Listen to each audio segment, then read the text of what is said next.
We told the Galactic Council to shove their fucking demands up their alien asses.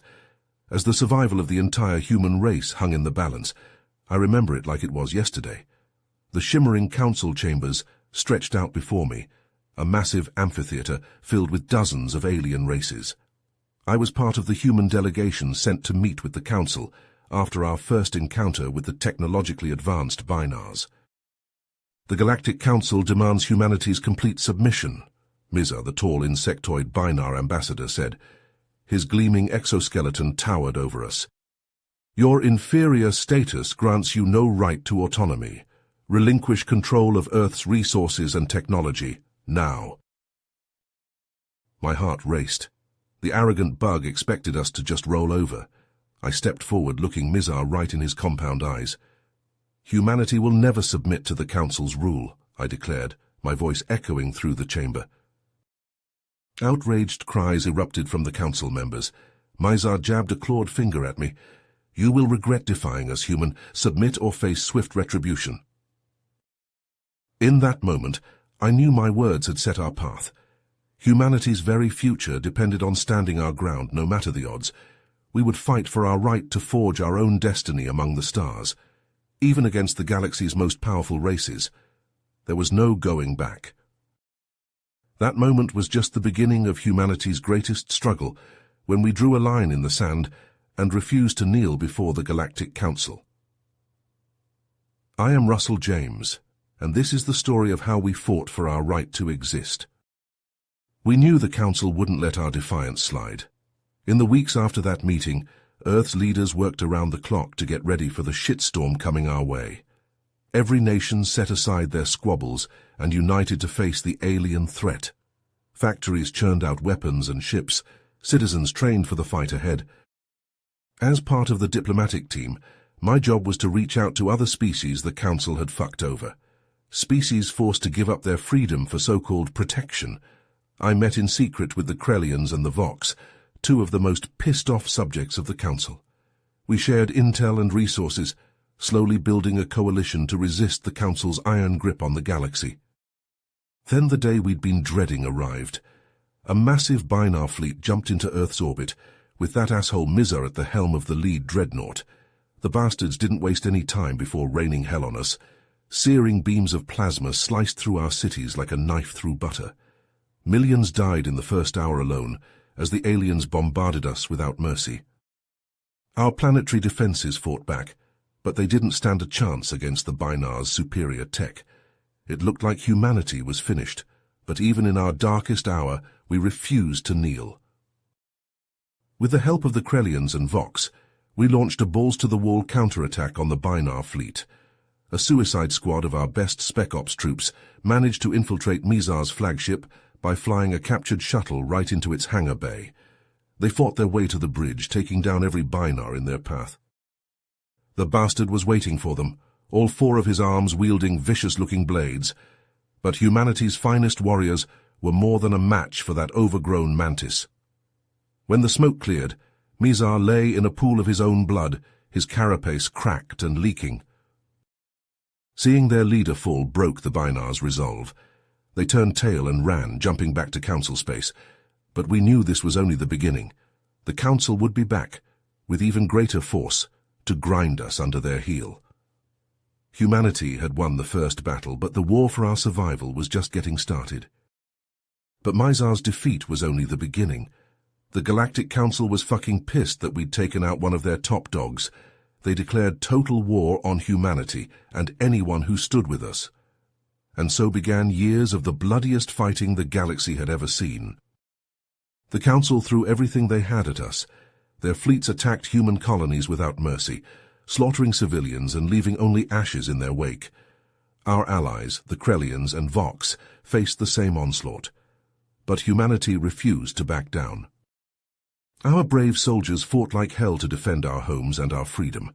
They faced impossible odds, going up against the Council's superior numbers and technology, but they never gave up, never surrendered. I saw the cost of that bravery firsthand during the Battle of Zephyrus.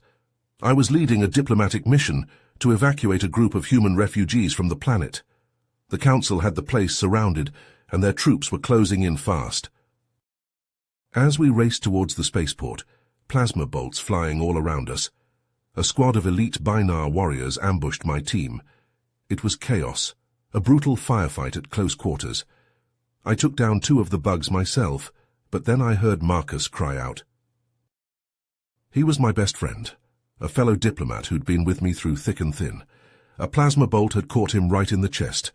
I cradled him in my arms as he lay there dying, his blood soaking into the dirt.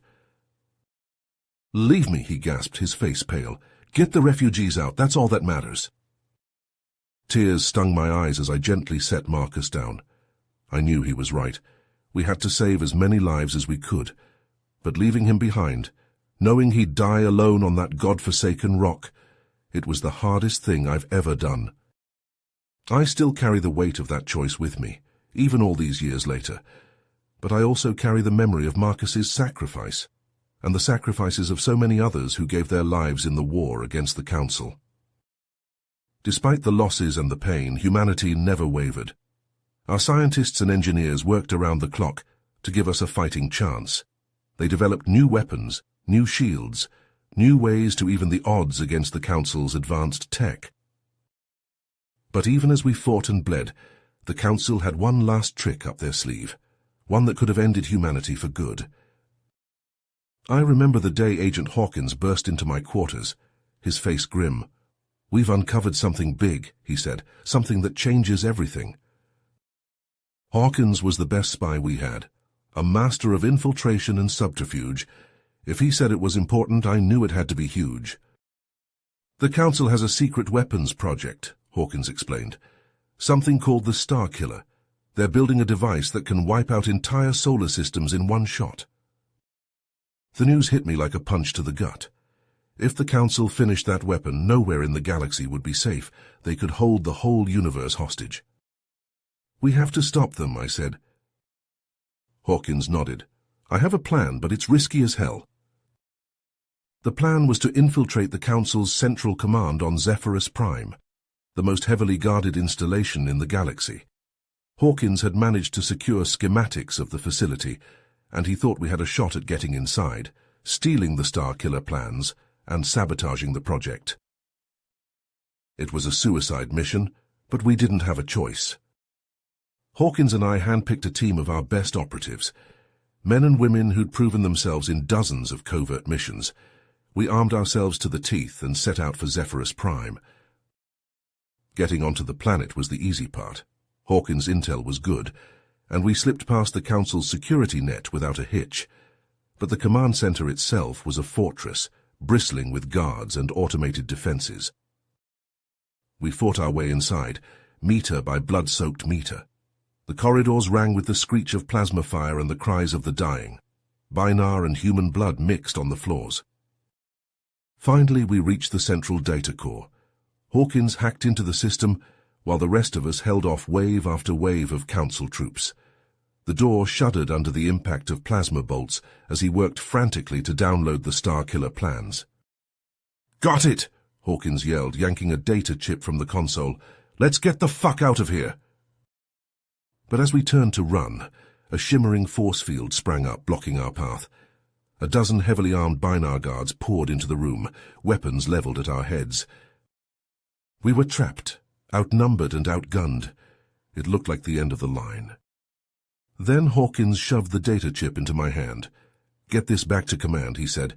His eyes were fierce, determined. "I'll buy you some time." Before I could stop him, Hawkins charged straight at the Binar line, a plasma grenade in each hand. The force field parted for a split second as he passed through, then snapped closed behind him. I watched in horror as the Binars opened fire, their plasma bolts ripping into Hawkins' body. But even as he fell, his fingers tightened on the grenade's triggers. The explosion shook the whole facility, sending Binars flying like ragdolls, and in the chaos the force field flickered and died. "Come on!" I screamed to the others, and we ran like hell, leaving Hawkins' body behind. I still see his face in my dreams sometimes, still hear his last words ringing in my ears. He gave his life to save us, to give humanity a chance.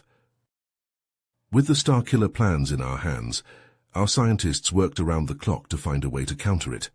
to build our own devastating weapon, one that could cripple the Council's ability to make war on us and our allies. For weeks we waited for the hammer to fall. We knew the Council's retaliation would be swift and merciless. Every day I expected to wake up to the news that Earth had been reduced to ashes. And then they came. A Council armada of unprecedented size, thousands of ships strong, jumped into Earth's orbit. Plasma rained down on our cities, our defenses, our people. It was like Armageddon unleashed. But this time we were ready for them.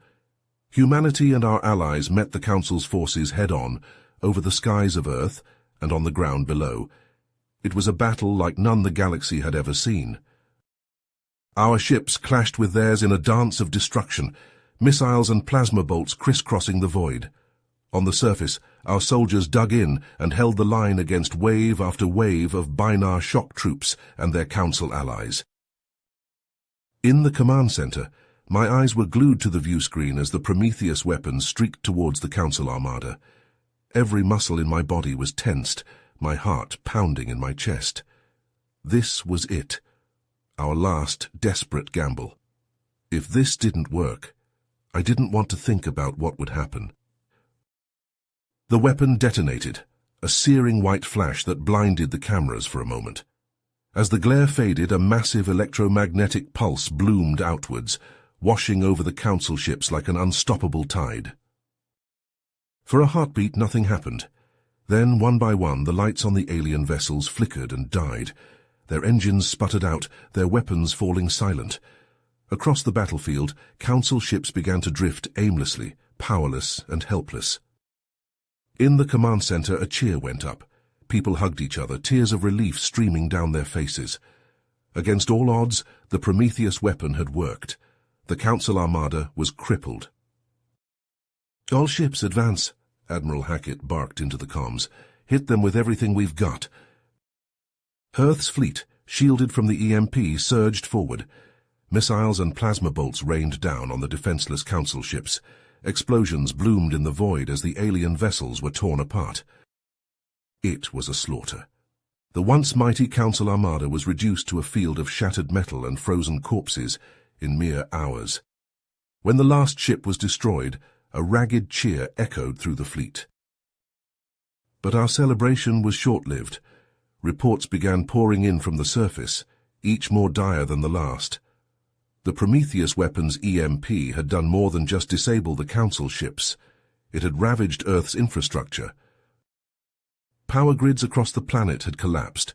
Communications networks were down. Transportation hubs were paralyzed. In the blink of an eye, our world had been sent back to the Dark Ages.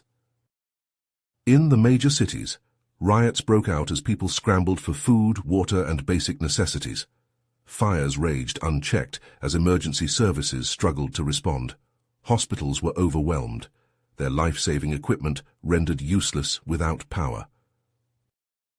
The death toll began to climb, not from the Council's weapons, but from the chaos that followed in the wake of our own. I remember walking through the streets of New York in the days after the battle. The once vibrant city was a ghost town, its towering skyscrapers dark and lifeless. Abandoned vehicles choked the roads, their owners long since fled. The stench of rot and decay hung heavy in the air. But even in the midst of this devastation, I saw glimmers of hope. I saw people coming together, sharing what little they had with their neighbors. I saw volunteers working around the clock to clear rubble and tend to the wounded. I saw a spirit of resilience and determination that refused to be broken. In the months that followed, that spirit would be tested like never before. With the Council defeated, we had won the war, but now we faced an even greater challenge, rebuilding our shattered world. It was a long and difficult road. Progress was slow, the obstacles at times seeming insurmountable. There were days when the task before us seemed impossible, days when we wanted to give up. Slowly but surely, the lights came back on. The roads were cleared, the fires were extinguished. Life began to return to something resembling normalcy. As our world began to heal from the scars of war, a new danger reared its head from an unexpected source. I remember the shock and disbelief that rippled through the Alliance when we learned of the Krellian betrayal. Zaxxon, a Krellian warlord with dreams of power, had turned against us. He and his followers, disillusioned with the alliance, sought to seize control for themselves. I still feel the anger burning in my gut when I think of their treachery. It began with a surprise attack on the human colony of New Eden.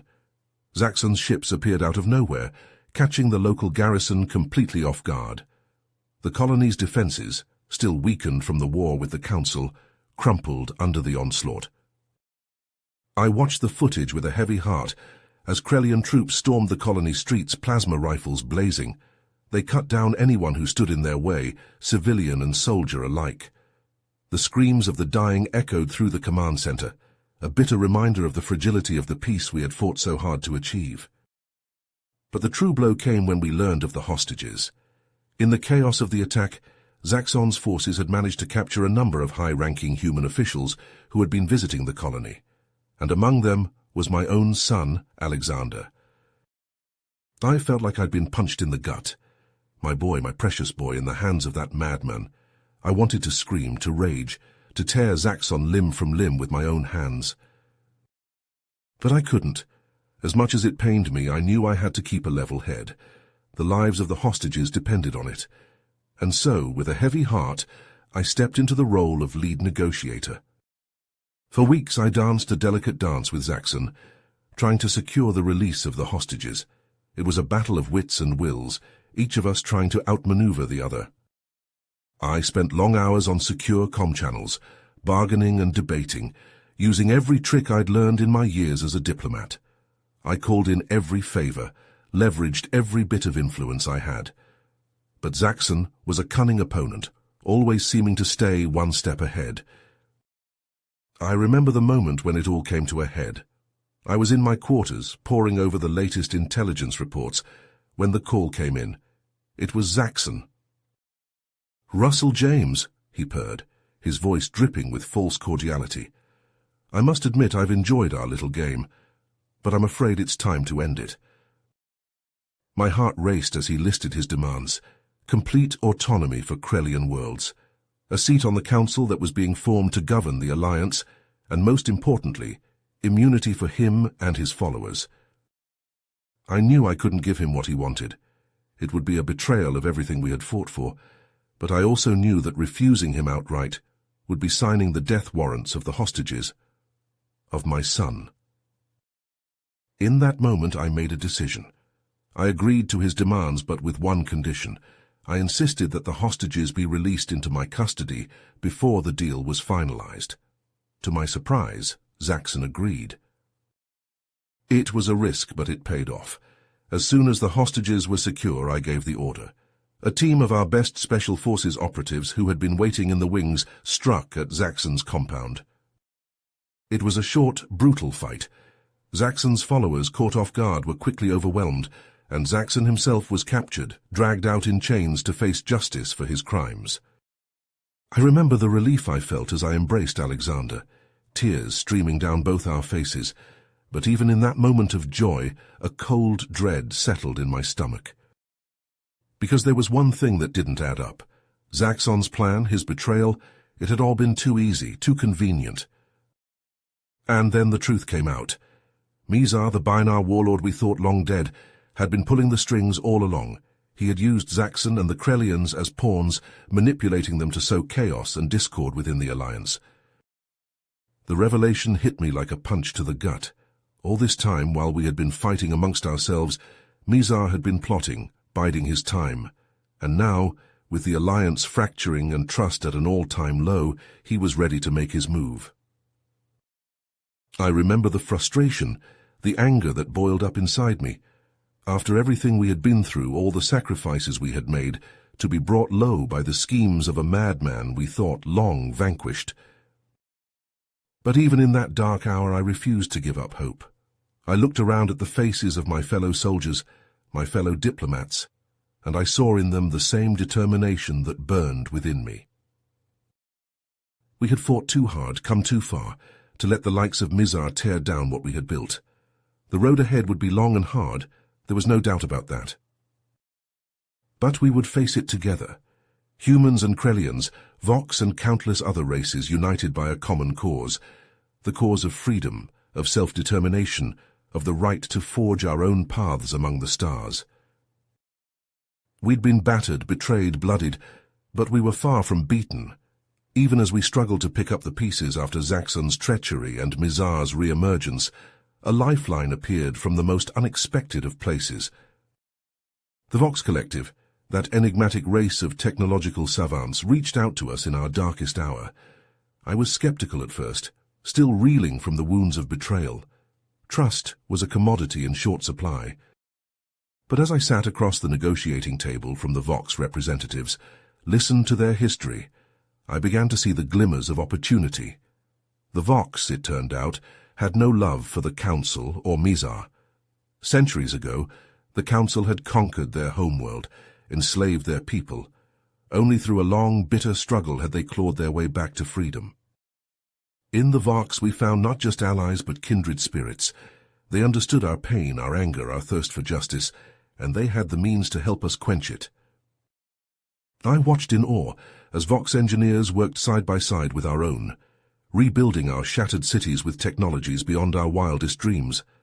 Vox tacticians pored over star maps with our generals, pinpointing Mizar's hidden bases with uncanny precision. Together, we launched a series of strikes against the warlord's forces. Each victory, however small, felt like a step towards redemption, towards hope. With the Vox by our side, it felt like we were turning the tide at last. But even as our alliance grew stronger, as our enemies grew weaker, I knew our greatest test was yet to come. Mizar was still out there, biding his time, plotting his next move. For months, I and my team worked tirelessly to unravel the warlord's web of secrets. We chased down every lead, unraveled every lie. Slowly, painstakingly, a picture began to emerge. A picture of Mizar's ultimate stronghold. I remember the day we presented our findings to the Joint Human-Vox Command. The room was silent, as a tomb as I laid out our plan of attack. It was daring, perhaps even foolhardy, but it was our best, perhaps our only chance. In the end, the decision was unanimous. We would take the fight to Mizar. We would end this once and for all. The preparations were meticulous, the secrecy absolute. If Mizar caught even a whiff of our plan, all would be lost. But at last, the day came. The day of reckoning. I stood on the bridge of the Vox flagship as our combined fleet tore through the fabric of space towards Mizar's redoubt. Human and Vox, side by side, ready to face whatever horrors lay ahead. As we entered orbit, the warlord's defenses sprang to life. A gauntlet of automated turrets, each one a small fortress in itself. A swarm of deadly fighter drones, buzzing with murderous intent. And on the ground, a legion of Mizar's most fanatical troops, sworn to fight to the last. I watched, my heart in my throat, as the first wave of our assault ships punched through the atmosphere. Lances of energy sizzling from their gun ports. They dodged and weaved through a storm of anti-aircraft fire, drawing ever closer to their target. At last, they reached the drop zone. Hatches yawned open, disgorging a swarm of power-armored human and Vox warriors onto the scarred earth of Mizar's stronghold. They hit the ground running, weapons spitting death, war cries on their lips. And so it began, the final battle, the battle that would decide the fate of the galaxy. As I watched the carnage unfold on the view screens, I knew that, win or lose, this was a moment that would echo through the ages. The ground assault team fought yard by blood-soaked yard through the twisting corridors of Mizar's bastion. Booby traps and ambushes lurked around every corner, each one claiming its grim toll in human and Vox lives. But still, they pushed forward, driven by a righteous fury that no force in the universe could stop. At the heart of the compound they found him at last. Mizar, the architect of so much misery, so much pain. He was waiting for them, a cruel sneer on his insectoid face, a legion of his most deadly warriors at his back. What happened next in that final confrontation is a tale that has been told and retold 1,000 times. A tale of courage, of sacrifice, of the indomitable will of sentient beings fighting for their right to live free. Russell's voice cracks with emotion as he describes the moment they breached the inner sanctum of Mizar's fortress. The air was thick with the stench of ozone and scorched metal, the walls shuddering under the impact of distant explosions. But nothing could have prepared them for the sight that greeted them as they entered the central chamber. "It was like something out of a nightmare," Russell says, his eyes haunted by the memory. "A monster towering over us, a twisted abomination of flesh and metal." The construct, a grotesque fusion of Binar and Vox technology, dominated the chamber.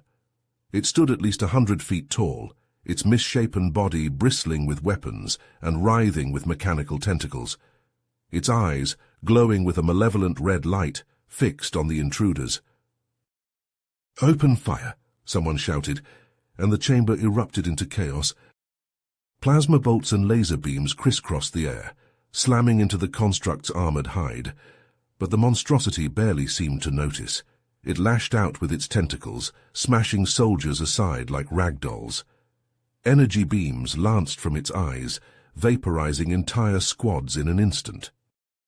"We were outmatched," Russell admits. "Our weapons couldn't even scratch it." But then, through the smoke and the carnage, Russell caught sight of a familiar figure. Mizar, his armor battered and scorched, stood atop the construct, directing its movements with savage glee. "You!" Russell roared, his voice raw with hatred. The warlord turned, his compound eyes glittering with malice. "Russell James," he hissed. "I had hoped you would be here to witness my triumph." Russell didn't waste time on words. He lunged at Mizar, his plasma blade flaring to life. The warlord met him head-on, his own weapon crackling with energy. They clashed in a whirlwind of strikes and parries, their blades sizzling as they sliced through the air. Around them the battle raged, soldiers and machines locked in a desperate struggle for survival. Mizar was strong, his Binar physiology granting him inhuman speed and resilience. But Russell fought with the strength of desperation, the weight of every life lost driving his blows. Sparks flew as their blades locked together, their faces mere inches apart. "You fight well for a human," Mizar snarled, "but you are no match for me." With a burst of strength, he shoved Mizar back, sending the warlord stumbling. Seizing his chance, Russell pressed the attack, raining blows down on Mizar's defenses. The warlord gave ground step by step, until his back was against the edge of the construct's platform. Russell saw his opening and lunged, his blade aimed at Mizar's throat. But the warlord was ready for him. He sidestepped at the last moment, letting Russell's momentum carry him forward. Russell felt a searing pain as Mizar's blade sliced across his ribs, the smell of his own burning flesh filling his nostrils. He staggered, nearly losing his footing on the edge of the platform. Mizar loomed over him, his mandibles clicking in triumph. "And so it ends," the warlord hissed, raising his blade for the killing blow. But Russell wasn't done yet. With a defiant roar, he surged to his feet, his own blade flashing in a desperate arc. The plasma blade caught Mizar across the chest, searing through his armor like paper. The warlord staggered back, his compound eyes wide with shock. He teetered on the edge of the platform for a long moment, his mandibles working soundlessly. Then, with a final gurgling cry, he toppled backwards, vanishing into the maelstrom of smoke and fire below. Russell slumped to his knees, his breath coming in ragged gasps. The pain in his side was excruciating, but he pushed it aside. Mizar was dead, but the battle was far from over. "We have to stop it," Russell heard someone shout over the comms. "It'll kill us all." Russell forced himself to his feet, his mind racing. The construct was too powerful, too heavily armored. They couldn't destroy it with conventional weapons. But maybe, just maybe, there was another way. "The ravine," he barked into his comm. "We have to lure it into the ravine." It was a desperate plan, but it was their only chance. As Russell limped towards the edge of the chamber, he saw a group of Vox warriors unloading a massive, cannon-like device from a hover transport. The prototype weapon, he realized, the one they had pinned their last hopes on. "Over here, you bastard," Russell shouted, waving his arms at the construct. "Come and get me." The monstrosity turned, its glowing eyes fixing on him. It lumbered forward, its footsteps shaking the ground. Russell turned and ran, ignoring the agony in his side. He could hear the construct behind him gaining ground with every step. Plasma bolts sizzled past his head, close enough to singe his hair. He burst out of the chamber, into the ravaged wasteland beyond. Ahead he could see the ravine, a jagged gash in the earth. The Vox warriors had set up their cannon at its edge, its barrel pointing down into the abyss. Russell put on a final burst of speed, his lungs burning with the effort. He could feel the construct's heat at his back, could hear the whine of its weapons powering up. He hit the ground hard, the impact driving the air from his lungs. He lay there gasping as the shadow of the construct loomed over him. Then the Vox cannon fired, a blinding lance of energy that slammed into the construct's chest. The monstrosity staggered, its armor shattering under the impact. But it wasn't enough. The construct took another step forward, its weapons glowing as it prepared to fire. "Now!" Russell heard someone shout, and the world erupted in flame. The charges they had planted in the ravine detonated, tons of rock and earth blasting outwards in a cataclysmic explosion. The construct vanished in a maelstrom of debris, its roar of fury drowned out by the thunderous collapse. Russell threw himself flat, covering his head with his arms as the avalanche roared over him. Rocks and boulders crashed down around him, the ground shaking with the force of the impact. He could taste dust and blood in his mouth, feel the weight of the earth pressing down on him. And then silence. Slowly, painfully, Russell dragged himself out of the rubble. His body was battered and broken, his armor torn and scorched, but he was alive. Around him, the battlefield was still. The construct was gone, buried beneath a mountain of rubble. The remaining Binar forces lay dead or dying, their weapons silent at last. But the cost had been high. As Russell staggered through the wreckage, he saw the bodies of his fallen comrades, human and Vox alike. They lay where they had fallen, their eyes staring sightlessly at the smoke-stained sky. Russell's voice grows heavy as he recounts the aftermath of that final fateful battle against Mizar and his biomechanical monstrosity. The old soldier's eyes are distant, lost in the memories of those turbulent days. "We had won," he says, his voice barely above a whisper, "but the cost was almost too much to bear." He describes how in the weeks and months that followed, as the dust of war settled, humanity and the Vox found themselves at a crossroads. The once unbreakable alliance, forged in the fires of shared struggle and sacrifice, began to fray at the edges. There were those on both sides who began to question whether it had all been worth it, Russell explains, whether the price we had paid in blood and treasure was too high. The political divide grew, with hardliners on both sides calling for a return to isolationism, a focus on rebuilding and strengthening their own worlds and societies. Russell found himself caught in the middle, desperately trying to hold the fragile peace together. "I argued until I was blue in the face," he says, a wry smile tugging at his lips. "I tried to remind them of what we had achieved together, of the bonds we had forged. But in the end, it wasn't enough." His voice cracks as he describes that final bitter meeting with the Vox leadership, the recriminations, the accusations that flew back and forth, and then the final blow. "They told us they were withdrawing from the alliance," Russell says, his eyes glistening with unshed tears. "That humanity would have to find its own way forward without them." He pauses, taking a moment to compose himself. When he speaks again, his voice is tinged with a deep, aching sadness. "I knew then that it was over," he says softly, "that despite everything we had been through, everything we had fought for, the alliance was finished." In the years that followed, Russell watched as humanity and the Vox drifted apart, each retreating into their own corners of the galaxy. He saw the old bonds of friendship and camaraderie wither and die, replaced by a cold, uneasy distance. "There are still those who dream of a day when the alliance might be reborn," he says, his voice wistful. "When humanity and the Vox might once again stand together as brothers and sisters in arms. But I know better." The galaxy has moved on, he says simply, and the old wounds they've never truly healed. As he brings his story to a close, Russell turns to face the young cadets directly. His eyes, once filled with the pain of memory, now blaze with a fierce intensity. "But if there's one thing I want you to take away from all of this," he says, his voice ringing out across the room, "it's not the power of alliances or the glory of war. It's the unbreakable spirit of humanity itself." He leans forward, his gaze sweeping across the assembled faces before him. "We are a species that will never give up, never surrender," he says, his words filled with a fierce pride.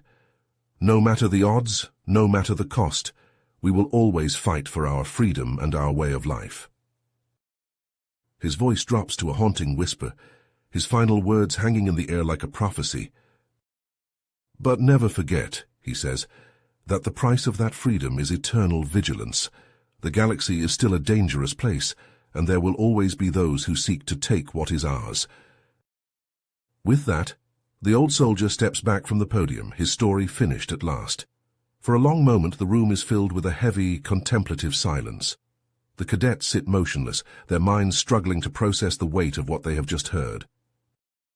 And then slowly a murmur begins to build, a whisper of voices growing louder and more insistent with each passing second.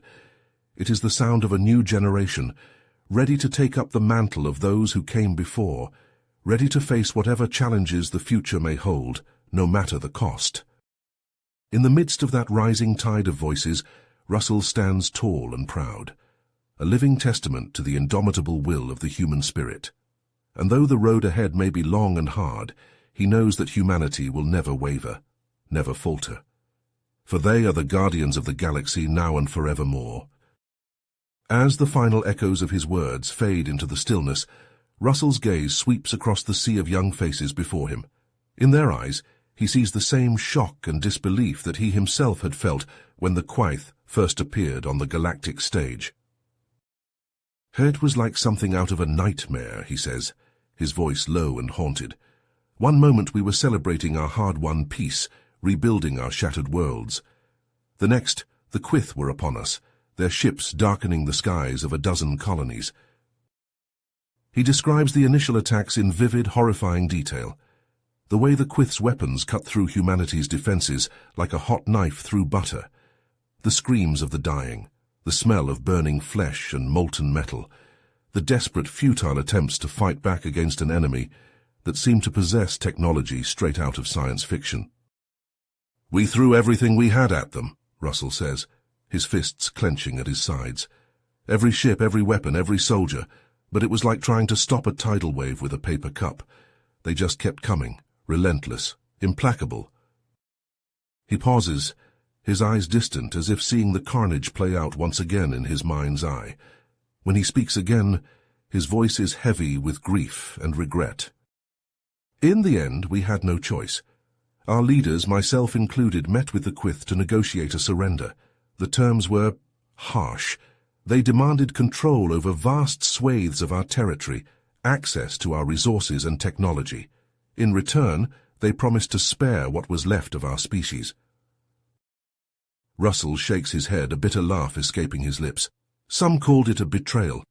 They said we should have fought to the last man, the last ship. But what choice did we have? We were beaten, broken. If we hadn't surrendered, the Quaith would have wiped us out entirely." He falls silent for a long moment, the weight of his words hanging heavy in the air. When he looks up again, his eyes are filled with a deep, aching sadness. "And so we endured. We adapted. We learned to live as a conquered people, our once proud fleets reduced to mere shadows of their former selves. The Quaith's rule was harsh, unforgiving, but it was better than extinction, or so we told ourselves." Russell's voice drops to a whisper, as if he's sharing a secret with the cadets. But even now, after all these years, there are still those who dream of resistance, who believe that humanity's destiny lies in the stars, not under the boot of an alien oppressor. They are few in number, but their spirit is strong, unbreakable. He leans forward, his eyes blazing with a fierce intensity. "And that, cadets, is where you come in. You are the future of our species, the inheritors of our legacy. It falls to you to carry the torch of human freedom and dignity into the darkness of the galaxy. As he steps back from the podium, Russell's gaze lingers on the cadets, as if trying to imprint their faces in his memory. "Remember this moment," he says, his voice ringing out in the silence. "Remember the sacrifices of those who came before you, and never, ever give up hope. For as long as even one human heart beats free, there is still a chance for us to reclaim our destiny." With those final words, Russell turns and strides from the stage, his head held high, his shoulders squared. Behind him, the cadets rise to their feet as one, their faces set with a grim determination. They know that the road ahead will be long and hard, fraught with dangers they can scarcely imagine. But they also know that they are ready to face whatever challenges the future may bring. For they are human, and they will never surrender. As the cadets file out of the auditorium, their minds buzzing with the weight of Russell's revelations, they can't help but feel a sense of trepidation mixed with resolve. The galaxy they are inheriting is a far cry from the one their ancestors had fought so hard to defend. The once mighty human fleets, the pride of Earth and her colonies, are now but a shadow of their former selves, relegated to patrols and escort duties under the watchful eye of the Quyth. But even in this dark hour, there are still glimmers of hope.